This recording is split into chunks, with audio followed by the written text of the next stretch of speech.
Hey everybody, it's Chris and Rick Talk Guitars. Chris is over there as usual. Hello. And I'm Rick. And today we want to talk about it's the player, not the guitar. Oh, that's a good one. So the premise is that, in the guitar communities, we all talk a lot about gear and we all obsess about, what kind of guitar you play and the tone caps and the pickups. Quality, and pickups, which is all cool, and we all love that stuff. It's important. But recently, Chris posted a cool video, and I'd seen the video many times before, but it's Magic Sam playing. What's the song? Is it Sam's Boogie or something? It's Sam's Boogie, I believe, and it's he's actually playing Earl Hooker's guitar, which is like a Univox, like a very early 70s Univox bolt neck Les Paul copy. Just like that was before the Japanese even dialed in the really good copy. So just kind of a probably plywood guitar. And it's just this funky copy with a bolt-on neck, but he is just tearing it up, and it sounds amazing. And it was just a prime example of how, depending on the player, you can put almost anything in their hands, and it's going to sound good. It doesn't, and again, we love good gear and quality gear and all that stuff. I love it. I love part of the game. A good guitar. It's part of the game, but it's also cool to just think about what you can do with a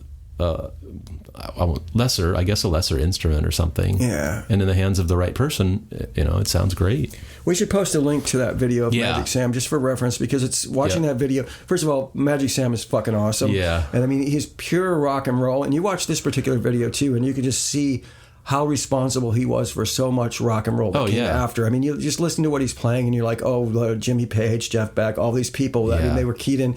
It started with this dude. He was like I said, I just think of Magic Sam as pure rock and roll. Just like he is that essence, almost like, Chuck Berry is pure rock and roll. Yeah. So, and the video is just really great. His band is great, and you can see the drummer has a wallet on his snare drum. Yeah, I love to kind of cut back the ring. I love that. And it's just really, I mean, his the way he's, the syncopated style he has, and the fact that it's like his boogie. It's just so fucking badass. Every once in a while, I have to go find that video and just remind myself why I love the guitar so much. I love that. But going back to what you're saying, is like the saying, it's the guitar player, not the guitar, is very true, and we all do well to remember that. But like everything else in life, it's kind of nuanced. You know what I mean? It's like yes, it is, but I mean, you can. It's all about being inspired, and getting getting sounds that make you inspired and make you play. And that saying is probably less valuable to people starting out, because when you first start out, you need any sort of edge that you can get. You know what I mean? I worked in a guitar shop, and I got this a lot. Someone comes in, it's like a holiday. I want to buy a guitar for my daughter, but I'm not sure if she's going to stick with it, so I just want to buy the cheapest thing I can.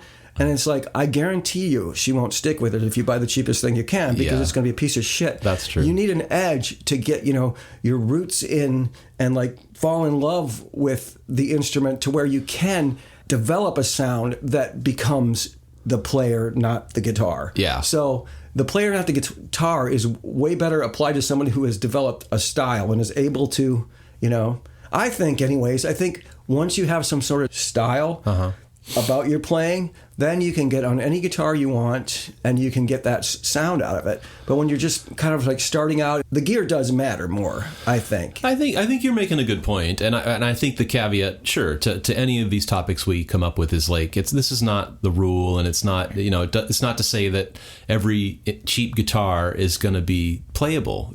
Some aren't. Some will not stay in tune. Some pickups may sound totally shitty, but there are instruments like this bolt-on copy Les Paul that are playable, and in the hands of a person like Magic Sam, he can just make it sound great. No, it's true. I agree with that. So, but I think you're right. I mean, I think when you're younger and just starting out, you want to at least have an instrument that stays in tune and sounds okay if you're going to plug it in, or if it's an acoustic, if it plays in tune and stuff, sure. But even that, like, I'm thinking of like a lot of old blues people or punk musicians that didn't have any money, or rock musicians that didn't have any. And, the best thing they could afford was I'm thinking of like Johnny Ramone, man. He bought that cheap. I mean, part of it was he wanted an iconic guitar that was his own, but those old Mosrites are notorious for, being finicky and funky. Well, they are finicky, but they're like also that, great guitars. And there's a good story about that. Is like when the Ramones were first starting out, it was, they were getting a stir in New York City. So Lou Reed came down to watch them. And he was really impressed with the band. And he went up to Johnny after the show and said, "You guys are great, but you have to get rid of that guitar."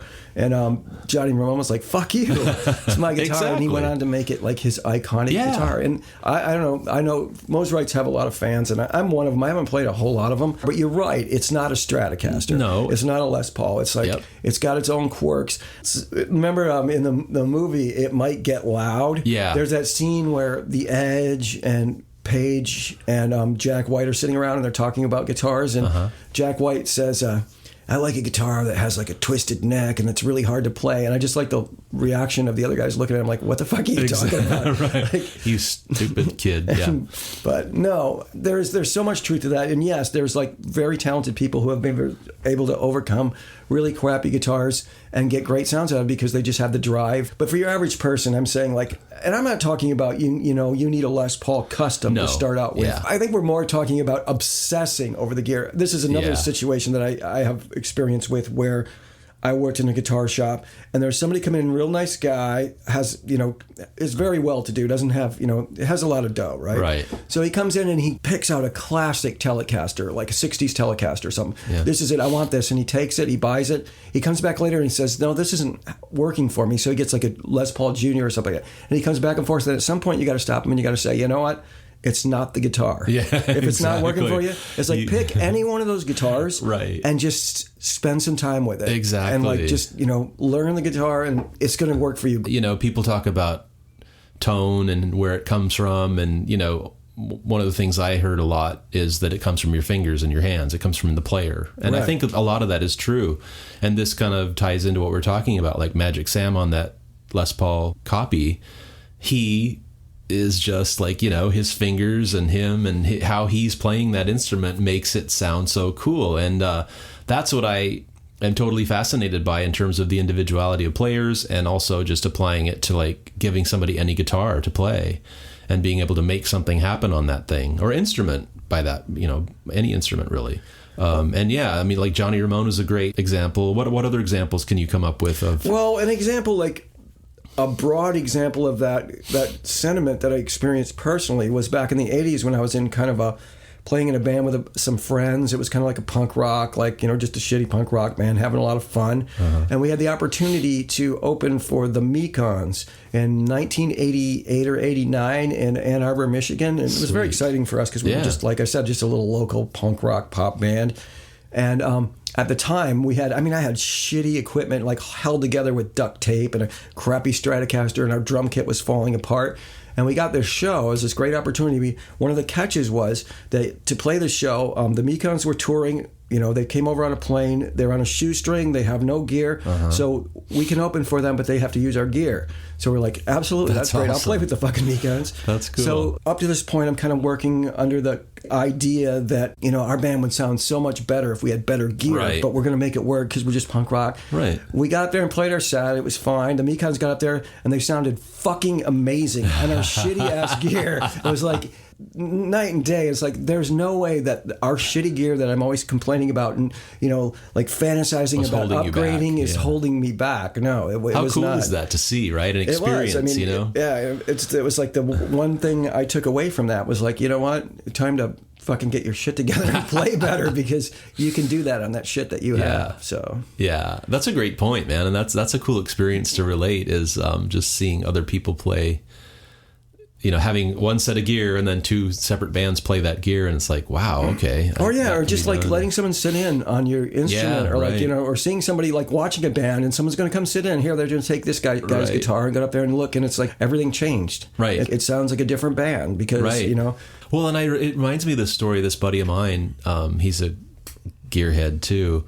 He was telling me about, I forget what city it was in, but he was seeing Albert King. And he played that V, right? And I think it was some custom guitar. But I guess he's notorious for like the guitar's way out of tune and but when he picks it up and plays it, you'd never know that. Right. You know what I mean? Because he never played I think he told me something like I think he was like working the show or something, and he tried to take his guitar and tune it, and either Albert or somebody said, no, don't touch Albert's guitar. Nobody touches Albert's guitar. Because I think he kind of played it and it was way out of tune. He wanted to tune it for him. Right. But again, like, that's such a fascinating thing to me, like the idiosyncratic nature of this stuff, right? Like, he's got this guitar, it's way out of tune, but once he picks it up, it's like, you'd never know because he's like magic. just kicking ass on it. Yeah, it's Right. like, damn, okay, I guess he doesn't need to tune it. It's what he just does it on the fly or bends a certain way that it doesn't matter, you know? I've heard stories of people like checking out Jeff Beck's Stratocaster, picking it up and playing it, and it's like just buzzy as shit. And you know how many people, like myself included, I have a history of this, is obsessing about like buzz on the guitar. I got to get the buzz out of this guitar. And like, to, you know, Jeff Beck, Mr. like clean fluid, like his guitar is buzzy as shit. Right. But it's just like they pick up the instrument, they play it in tune, they make music with it. And that's like, as a guitar player, that's why, you know, your whole, if you're into, I mean, there's different reasons to approach the guitar. It's totally valid for someone to say, I want a guitar for my office that I can strum, you know, while I'm, you know, taking a break. Or there's people that, you know, get that and they're down for the long haul. I want to master this thing, get as good as I can. And those are both valid ways to play it. But, you know, as far as the player, not the guitar goes, the further down that road you get, the more, you know, relevant that is. I mean, right. Because like I was saying, like, you know, Albert King's been playing so long, he just knows this guitar. He know, you know, it's even if it's out of tune, I'm going to pick it up and I'm going to just start kicking ass on it. You know, or any of these other players we're talking about, you know, they've developed a relationship like Beck, you're saying, like it's buzzy as shit to some other guy, but that's his guitar and he's played it for fucking how many hours, right? And how many gigs. And it's like, he knows that thing inside and out. And the way he plays makes that guitar work and sing and do its thing, you know? So, yeah. And quirky, I mean, I don't know what this has to say about, I love quirky guitars, don't get me wrong. I mean, like, you know, Dan Electros and shit like that. And they have, and, you know, quirky guitars have really cool, inspiring sounds in them too. So, I mean, it's not about, I think we're just addressing more about that spending time obsessing as opposed to spending time like playing. Yeah. And trying to make something happen on that thing. Exactly. It's not really prescriptive or making admonishments or anything, but it's just like, I'm just fascinated by, I'm just a geek in terms of like, God, that's what he played on that song, or totally. God, that's what he's playing. That's insane. Like you just mentioned the Dan Electro, like Jimmy Page, he had that Dan Electro thing with the lipstick pickups that he used for Cashmere or some shit. And it's like, I never would have known that until I saw him play the guitar, and it's like, God, that's cool. And that sound is cool. Oh yeah. Like even, you know, like the first time I saw Cat Power, just this woman, like, and it was just like, she had a very, like, maybe 3 people on stage with her, and she had this Dan Electro, short scale Dan Electro, and as soon as she strummed that and her voice, the two things together were just like I know why she's playing that. Yeah, because it's fucking amazing. Yeah. These two things together are just like perfect. So yeah, I mean, I don't know if we're like staying focused on what this topic is about. I think we are, because it's interesting to me to talk about this shit. I think the bottom, I think it is on topic, because the bottom line is, it's not necessarily the piece of gear or the instrument, it's the person playing it. And it's the person playing it in terms of, you know, whether or not it inspires them and they can make something happen on it, or whether or not they can actually play it, or if it, you know what I mean? Like maybe like we were talking about, like you're talking about that one guitar. It's like, if somebody picked up this certain guitar and they go, God, I can't even play the thing. I cannot play it. But you put it in the hands of the person who does play it all the time, and they make it sing. Right. And that's cool. And that's super cool. Interesting to me. And again, it's people with really high action. You're totally, like, how can you play that? Or heavy strings, you know, or super light strings, right? Like supposedly Gibbons plays with like 5s or something, you know, whatever. But threes. But yeah, I think it is definitely on top, because I think under the umbrella of that whole thing is all this cool geeky stuff about just the weird gear we see people play and go, God, that's so cool. And it's inspiring. It's like Dan Electro's, for instance. I've never played Dan Electro guitars, but I've been curious over the years when I see somebody play one and it sounds really cool. They're fucking great. Yeah. They're really unique. They have a great weight. I think the early, speaking of obsessing about gear, the early Korean ones were really good. The ones with the clear maple neck. I had one of those, and it was great. Cool. I love those. But yeah, the real ones, the old ones are really great. And they're like no other guitar. I mean, there's no reason not to have one if you can have one, because they're just so unique. Yeah. About the way they feel and the way they play. Yep. So. But even like with acoustic guitars, that's always been a thing for me, right? Because even like I remember back when I was growing up, like people were playing, there was a brand called Lyle guitars, and they were like bolt-on acoustic necks. But again, I'd see some people play these guitars and go, God, that person's making that thing work. It's cool. And it's this weird, funky acoustic guitar that's got a bolt-on neck, but damn it, it's working in this context, you know? And I think we've all met people and I have like the utmost respect for this. You play in a band or know somebody that's a musician, and they don't know shit about gear or care. Right. They like just arrived at this point where I'm using this guitar to serve my songs, to play rhythm or lead or whatever, and I'm happy right there. It's like I never even give it thought. I mean, I'm kind of like really respect that, but yet I do gain so much pleasure out of the nerdy aspects of this. So I mean, it's like just part of like signing on as a guitar player. I'm going to go down these rabbit holes, and I don't have a problem with that. But exactly. But I think definitely one of my goals has always been as a guitar player is to arrive at this point where you have a style. Yeah. And then there's something where you can pick up someone's guitar and you know, it's like I can get me on a different instrument, you know what I mean? Exactly. So. All of these things are kind of dovetailing into this, where it's like just the individual nature of this instrument or this player and how they make it work with any instrument, I think is just fascinating, you know. I was going to say, within the guitar world, there's people who look at guitars as works of art and pieces of beauty and all this other stuff, and then there are just these utilitarian guys and gals who are like, no, that's just a tool. That's just like, you know, like you go into your dad's garage and there's that pegboard full of shit, you know, and they just, you know, they've got all these tools and they grab one and it's like, yeah, that's all I use. I don't care if I, you know, and they don't have any attachment to it other than knowing that is going to get me this sound I need. You know what I mean? And I kind of we talked about that, but I envy that kind of, because my guitars become kind of my children. And it's like, even if I don't play one for a long time, I like it. You know, I like the notion that I have that guitar. Yeah. I just read a really cool interview, I think online, with Steve Earle, because he has a really amazing collection of flat tops. And he's like, his life, he just wants something that works. He's kind of the opposite of me. Like, take amplifiers. He's like, I'm using a Blues Junior or something like that because I want something that works. Right. I'm exactly the opposite. I want something that was built back when they were like nailed down. So the tubes might be bad or something like that, but I trust. You know, I'll trust a 70s or 60s Bassman amp more than any amp made today. Right. And that's, you know, whether I'm wrong or right, it's just my level of trust. Yeah. So he's the same way, but you start to see how many guitars that dude has, and he's into every single one of them. That's and he cool. says he feels guilty because he has so many. I mean, we're talking like at least 100, maybe 200, and these are all like, you know, pre-war Martins and holy cow, things like this. But he's got a really cool take on guitars because, I mean, he's the guy that everyone just thinks, oh, he's just the great songwriter, rootsy songwriter guy. But he's a guitar nerd.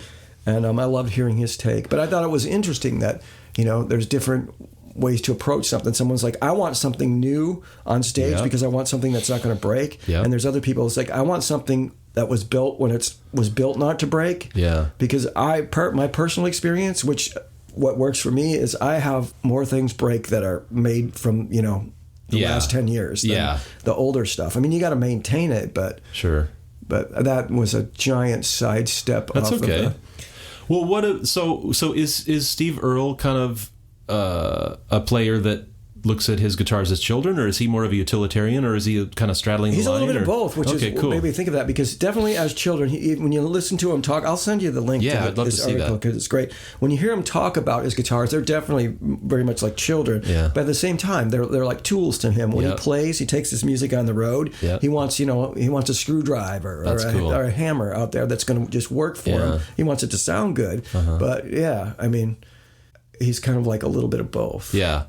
Well, this topic also reminds me of people in the past, and probably still do it today, are just musicians who have no money, and maybe they lost their main guitar, and they have to go to a pawn shop and get like something to play. Or, you know, their gear was stolen and they're in this town and they're like, shit, okay, well, I got to get something. Let's go to this pawn. Like, I just remember reading stories in the past too, like players would have their shit stolen or something, and they had to go to a pawn shop and just get something that would work, right? It's like, okay, I guess that'll work for this show. And depending on when it was, depending on when it could have been, well, so I just went down and got a broadcaster. Exactly, yeah, exactly, or no caster. $300. Yeah, exactly. But it'll that do. sob story turned like happy. Exactly.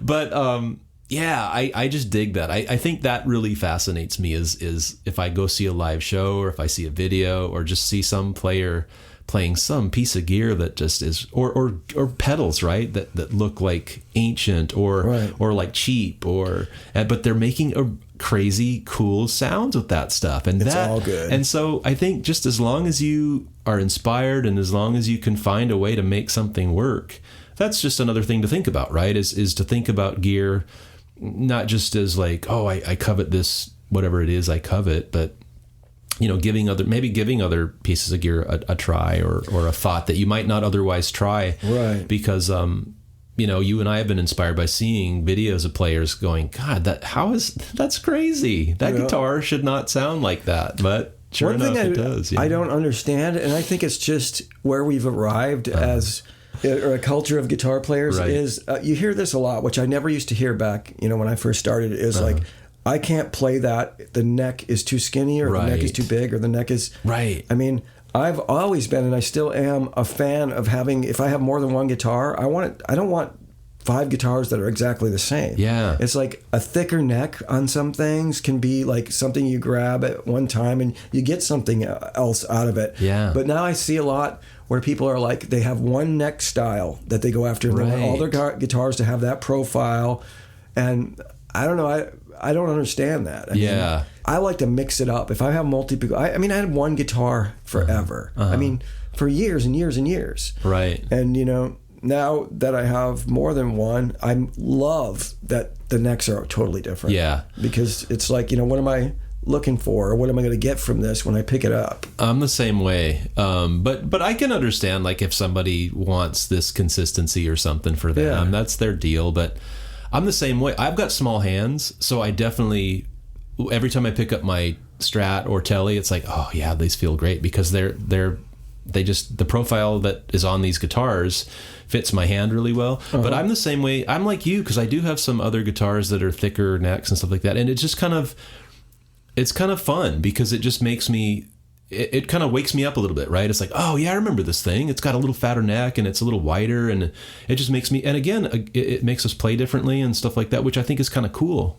Right. And it kind of harkens back to your quote from Jack White, wanting to tame this fucking dragon or some I don't remember what it was. Yeah, no, I remember that quote. And yeah, but I mean, you kind of think about it and go, oh shit, no, I want a guitar that'll play. And yeah, we do want a guitar that'll play, but I kind of understand his point. It's like, because I have had guitars where they've been a little finicky or something like that, but I dig them. They sound cool, and there's something about them that is working, but they're, they have these little things that are kind of a pain in the ass, So it's like, I'll get past this, because it's still worth it to me to play this guitar. If the amount of stuff was to the point where it's like didn't make it fun, or it was just like, okay, this is a fucking pain in the ass, I'll get rid of the thing. But if there's this little bit of challenge for this instrument, it's like, hey, it's worth it, because because of what it gives you. You know what I mean? Well, it's interesting that you say it like that, because if you think about what we're talking about, so let's say Jack White has this guitar that he has to fight with on stage, and he likes it because he can dig in and get aggressive or whatnot. Yeah. And then he has a guitar, like, let's say and I don't know if he does, but let's say he's got like a Les Paul Custom or some other guitar that's,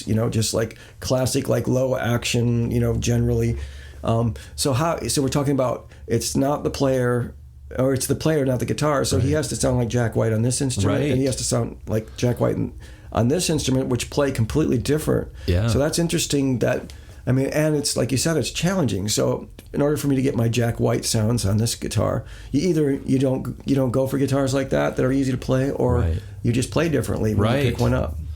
Which is, I kind of like that idea of just like, and I have that. I know I do. I mean, you do. My Telecaster, the frets are getting really low on it. It's a maple neck. It's kind of hard. If you like dig in too much, you're going to get stuck on the fretboard and you're going to fuck up. And it actually happened a little bit last time I played. I got to remember, you got to ease up a little bit. Yeah. And so that's like, and somebody just starting out, do they know that yet? Is that something that they've experienced, or are they just trying to figure out how to make the chords? And so I don't know. I don't know what I'm saying with that. No, that's another good point. It's like, I think it speaks again to, like, when you're starting out, get an instrument that is fairly easy to play, so that you're inspired and you're not, because exactly, you have enough to worry about without all that other stuff. But if you played a long time, you can pick up a guitar that's a little quirky and go, oh, this is funky. But, oh, I see here. Oh, yeah, okay, I need to lighten up on the touch on the frets, because if the action's really, whatever it is, you'll adjust because you're making these mental notes as you play the guitar.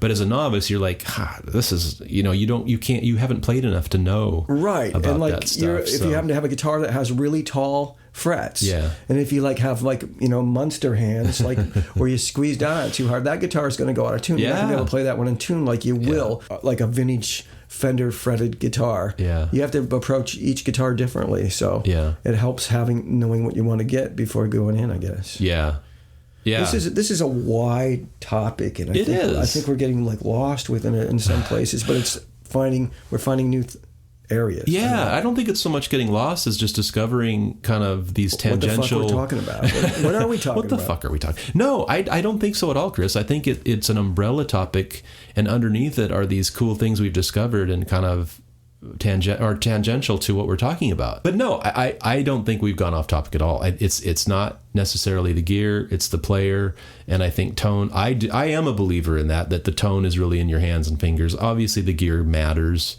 It's not all or nothing, but I think there's a lot to be said for, a player's touch, a player's, all of that stuff has to do with how that person can make this instrument sound, good or bad, and so, that Earl Hooker video, man, it's like that's the bar people should watch and say, God dang, he's playing that freaking Magic Sam I'm sorry, that's Magic okay. Sam. It's easy because he has Earl Hooker written on his guitar. So. But and I every time that video surfaces somewhere, I watch it because it's just so much fun to watch that, just musically it's amazing. But then when you analyze the gear, because that's what I did, I was watching that video and I'm like, God, that's cool. And that's a cool guitar. Wait a minute. That's a bolt-on neck. And then you're watching it and you're going, God, that's a copy. And then he's got those stickers on it and stuff. And it's just so cool. There's a bunch of other videos from that concert. You should look them up if you haven't seen them, because it's all good. And this band is great. Yeah. That's super cool. Or just, I'm reminded too of a bunch of older videos that I've watched where people are playing some funky gear from the past that's not, that isn't like what you'd expect them to play, but it's like, God, they're making it sound cool, Right. And it's really inspiring. Cool. Well, that was fun, man. Yeah, that was a good topic. Man, I don't know. Way to go, pal. We'll have to make sure there's something in there. It's kind of all over the fucking map. Yeah, I don't know. There's some tidbits, man. If not, we'll do it again, Right. I guess that's why. This is just a conversation. It's not like there's no right, there's no wrong, there's no winners, there's no losers. Well, we're going to end this one right now. So glad you're listening, if you are listening. iTunes, Spotify, Facebook, Instagram. Check us out, man. We're going to have some swag one of these days, too, if you want to wear some stuff that's branded with Chris and Rick on it. Chris, you got anything else? No, thank you for listening, and we'll talk to you next time. Sweet. Adios. Bye.